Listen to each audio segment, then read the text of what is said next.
everyone, my name is Mandy Jacobs, and I am going to be discussing quasi-experimental designs and other information from Chapter 12. So, what's so great about quasi-experimental designs? Well, quasi-experimental designs do not utilize any sort of random assignment of participants to experimental or control groups. They don't use control groups.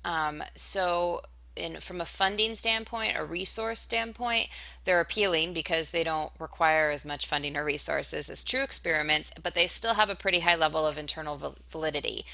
They do control for a lot of internal validity threats.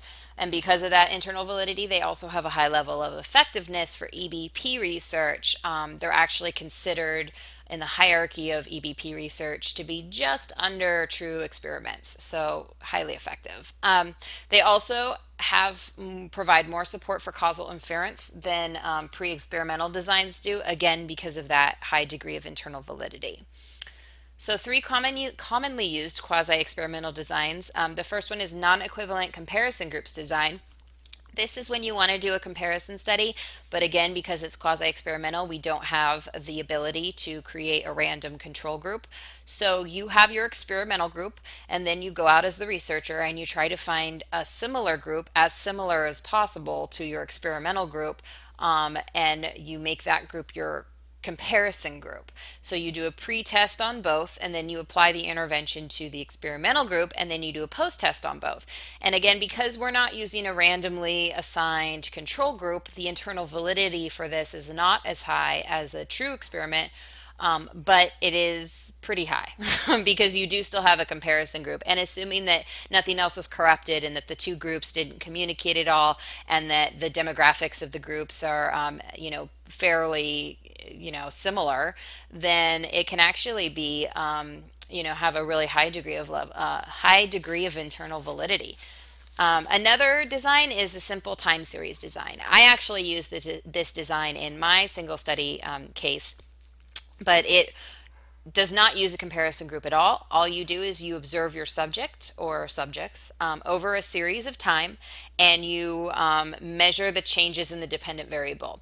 So, there's no exact amount of time that you should use in a time series design, but the more the better, because the more data the better, the more you have to compare and analyze. A multiple time series design is probably the best of the three, because it uses the time series analysis, but you also use a comparison group. So what you do is you have your comparison group, you have your experimental group, you pretest both of them, and then you measure their dependent variables, and you apply the intervention to your experimental group, and then you post-test them. So you will have this time series analysis, but you also have that comparison analysis, or that comparison data. So in terms of internal validity, it is the highest of the three, and therefore it is the strongest. So here is my single study case, and it's my simple time to series design in action. Potty training, yay. I used my toddler son as my subject for my research study. I applied a potty training intervention after I collected baseline data and measured that. So because I didn't have a comparison group, and because I was measuring a dependent variable over time, I'm using this simple time series. And so the bottom 12 numbers, 1 through 12, are the amount of days that I conducted the study. The numbers that I'm measuring the purple numbers, are the amount of times per day that my son successfully used the toilet. So you can see the first 6 days, 1 through 6, are baseline for me, so nothing too exciting there. I applied that intervention between 6 and 7.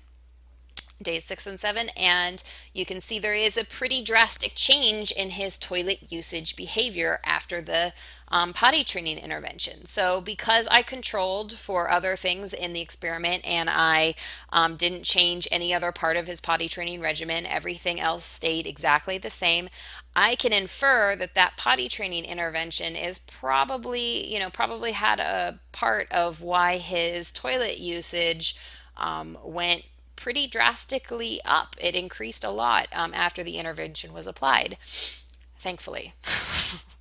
So other research studies.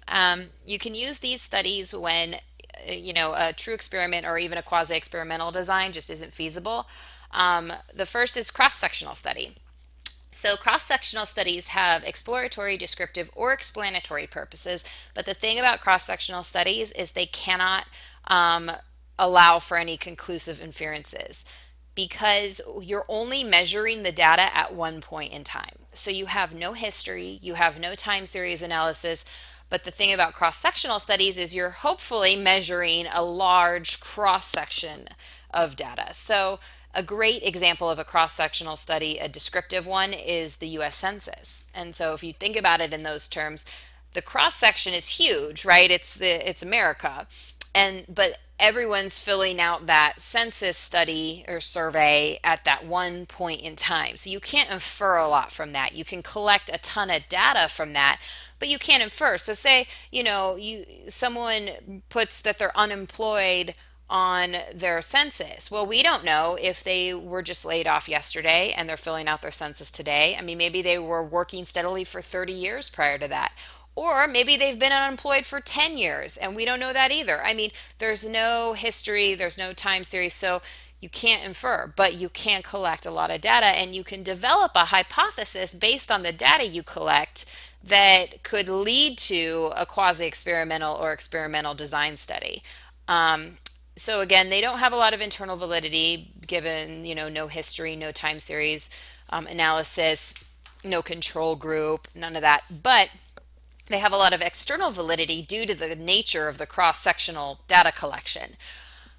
You're collecting from a bunch of different people, hopefully. So that's very high external validity.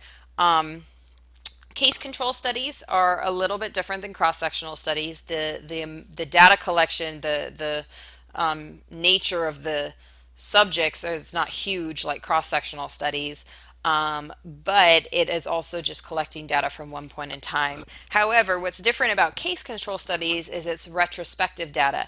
So you're sitting down with your participants at one point in time, but you're asking them to essentially recall things about their childhood, their adolescence, their past, and you're using that.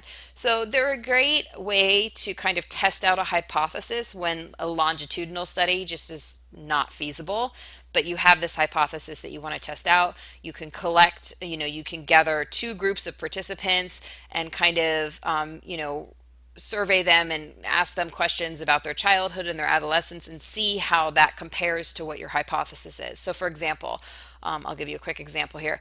So say I had a hypothesis that women who were abused sexually as children had a more likely chance to end up as adults working as prostitutes. I would gather a group of women who were working as prostitutes who had been sexually abused as children.